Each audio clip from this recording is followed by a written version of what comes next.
Assalamu alaikum, my students. Today we talk about biology chapter 1 homeostasis. Homeostasis की माना है to stay the same, एक जैसा रहना। अगर हम इसमें होमियो जो है उसकी माना देखें तो उसकी माना है सेम, और स्टेटिस की हमारी जो माना है वो है टू स्टे, एक जैसा रहना, to stay the same. Body में जो चीज़ें हो रही है उसको मेंटेन रखना। अब ये होम्योस्टेसिस है वो डिस्कवर जिसने किया था उसका नेम है वाल्टर कैनॉन, जो पैदा हुए थे 1871 और उसकी डेथ हुई थी 1945 में। अब इसकी डेफिनेशन में आए तो maintaining of internal environment in spite of changing और fluctuation in the external environment. Internal environment maintain रहे बावजूद एक्सटर्नल एनवायरनमेंट भले वो फ्लक्चुएट हो, चेंज हो, उसके बावजूद इंटरनल एनवायरनमेंट मेंटेन रहे। अब जो मेंटेनिंग थिंग्स है वो जस्ट लाइक हमारी pressure, temperature, solvent concentration, solute concentration, ये हमारी बॉडी में चीज़ें, प्रेशर जैसे टेम्परेचर, ये क्या है मेंटेनिंग थिंग्स जो मेंटेन हम करें। अब कुछ टर्म्स हैं जैसे सेट पॉइंट। अब जो सेट पॉइंट है वो एक physiological value around which normal range fluctuate. ये क्या है फिजियोलॉजिकल वैल्यू है जिसके अराउंड नॉर्मल रेंज फ्लक्चुएट करती है। अब जैसे हमारे फिजियोलॉजिकल वैल्यू हम देखें, हमारे पास सेंटीग्रेड में आए तो ये 37 सेंटीग्रेड है, और टेम्परेचर हमारा फ़ारेनहाइट में आए तो 98.6 है।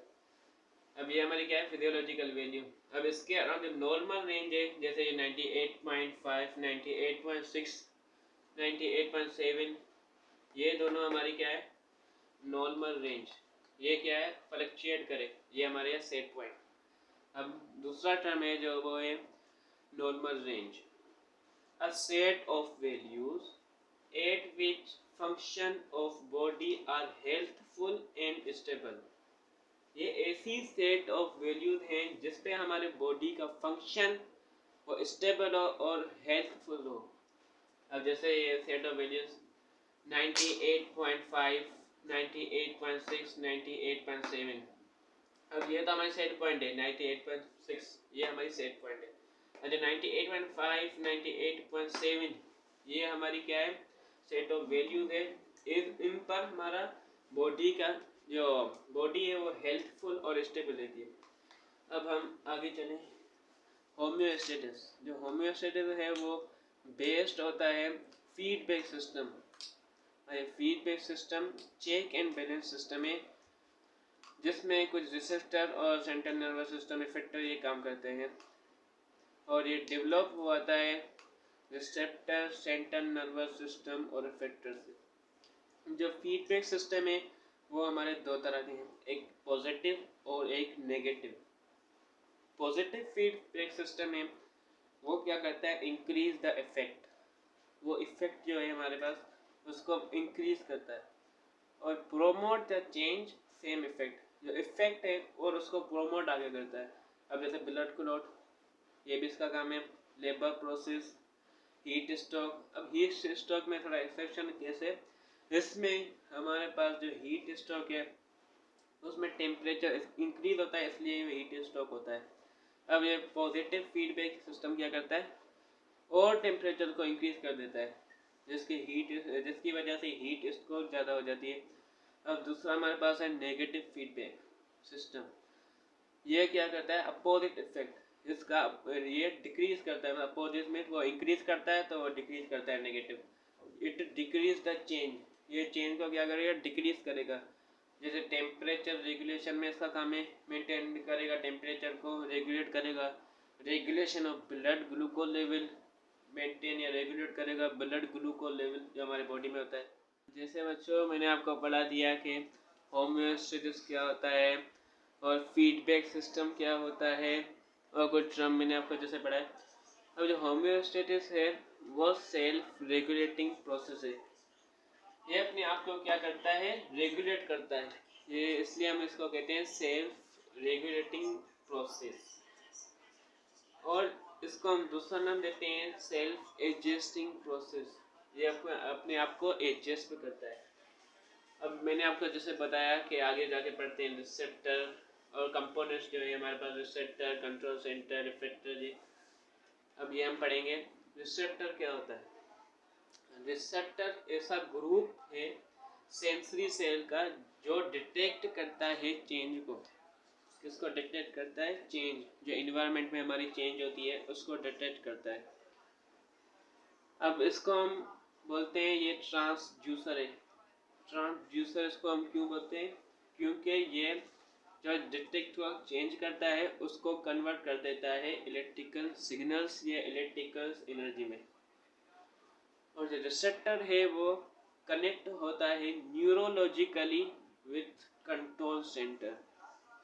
Receptor neurological connect with control center with sensory neurons। जो रिसेप्टर है वो कंट्रोल सेंटर से सेंसरी न्यूरॉन्स जो हमारे हैं न्यूरोलॉजिकली, इसको हम सेंसरी न्यूरॉन्स कह सकते हैं, इससे कनेक्ट होता है हमारा रिसेप्टर और कंट्रोल सेंटर, इनों के बीच में सेंसरी न्यूरॉन्स होते हैं। और जो कंट्रोल सेंटर है वो क्या करता है, मैसेज को डिटरमाइन करता है। जैसे उसके पास मैसेज आता है तो वो उसका डिसीजन लेता है। और कंट्रोल सेंटर में हमारे पास है ब्रेन, स्पाइनल कॉर्ड, ये हमारे पास क्या है, कंट्रोल सेंटर या इसको सेंट्रल नर्वस सिस्टम कह सकते हैं। तो अच्छा हम इफेक्टर पढ़ते हैं। अब जैसे ब्रेन स्पाइनल कॉर्ड है, ये आगे मैसेज पहुंचाते हैं इफेक्टर को। इफेक्टर जो है वो हमारे पास मसल ग्लैंड, जैसे पसीना आता है वो भी ब्रेन आर्डर देता है और इफेक्टर अपना काम करता है जैसे ग्लैंड, मसल। जो रिसेप्टर है वो हमारे पास कैन बी, हमारे पास न्यूरॉन हो सकते हैं और मॉडिफाइड एपिथेलियल सेल भी हो सकते हैं।